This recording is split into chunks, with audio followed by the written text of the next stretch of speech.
Welcome to Sweet Tea with the Classics, the podcast that takes classic literature and gives it a Southern twist. Join me, Sweet Tea, as we go through some old favorites in a new accent. The Courtship of Miles Standish by Henry W. Longfellow. 1. Miles Standish.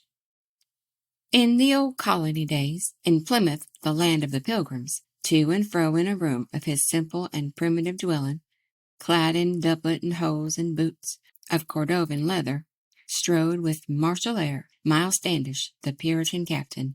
Buried in thought he seemed, with his hands behind him, and pausing ever and anon to behold his glittering weapons of warfare hanging in shining array along the walls of the chamber, cutlass and corslet of steel, and his trusty sword of Damascus, curved at the point and inscribed with its mystical Arabic sentence, while underneath in a corner were a fowling-piece, musket, and matchlock.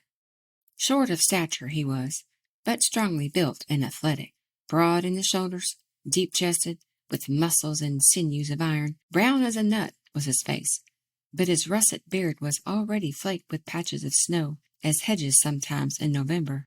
Near him was seated John Alden, his friend and household companion, writing with diligent speed at a table of pine by the window, fair-haired, azure-eyed, with delicate Saxon complexion, having the dew of his youth, and the beauty thereof, as the captives, whom St. Gregory saw and exclaimed, "Not angels, but angels." Youngest of all he was of the men who came in the Mayflower. Suddenly, breaking the silence, the diligent scribe interrupting, spake, in the pride of his heart, Miles Standish, the captain of Plymouth.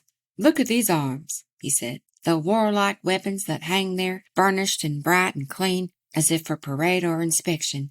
This is the sword of Damascus.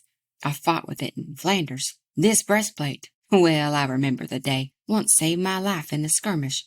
Here in front of you can see every dent of the bullet, fired point blank at my heart by a Spanish arqueburico.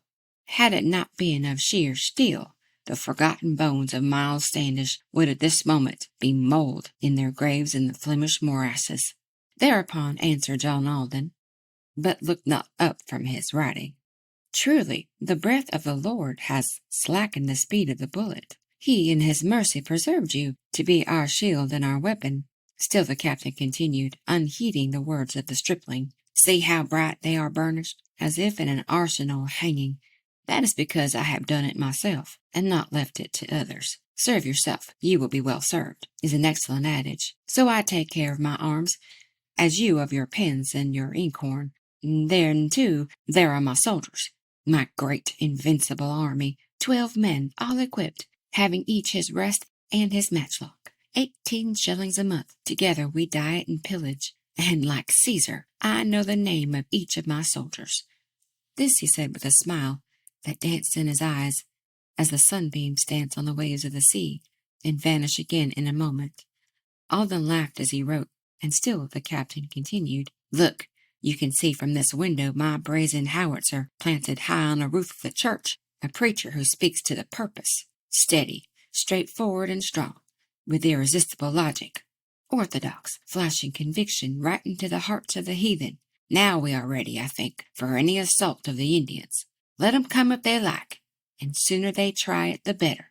Let 'em come if they like, be it a Sagamore, Sachem, or Powwow, Aspinet, Samoset, Corbinet, Squanto, or Toca-Mahamon."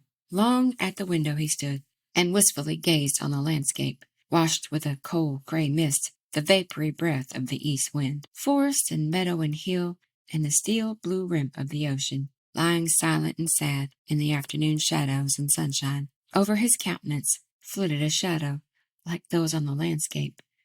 Gloom intermingled with light, and his voice was subdued with emotion, tenderness, pity, regret, as after a pause he proceeded, "Yonder there, on the hill by the sea, lies buried Rose Standish, beautiful rose of love that bloomed for me by the wayside. She was the first to die of all who came on the Mayflower. Green above her is growing the field of wheat we have sown there, better to hide from the Indian scouts the graves of our people, unless they should count them and see how many have already perished." Sadly his face averted, and strode up and down and was thoughtful. Fixed to the opposite wall was a shelf of books, and among them prominent three, distinguished alike for bulk and for binding: Barrett's Artillery Guide and the Commentaries of Caesar out of Latin, translated by Arthur Golding of London, and, as if guarded by these, between them was standing the Bible.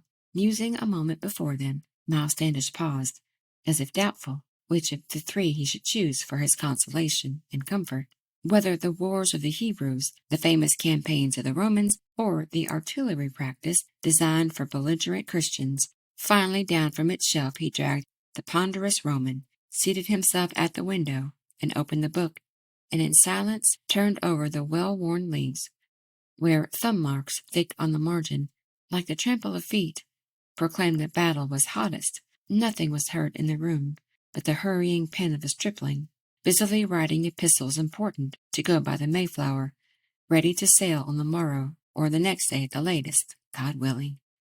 Homeward bound with the tidings of all that terrible winter, letters written by Alden, and full of the name of Priscilla, full of the name and the fame of the Puritan maiden Priscilla. Thank you for spending time with us at Sweet Tea with the Classics. We hope you enjoyed your visit. Like, share, and subscribe for more. And remember, when life hands you lemons, slice them up and put them in your tea.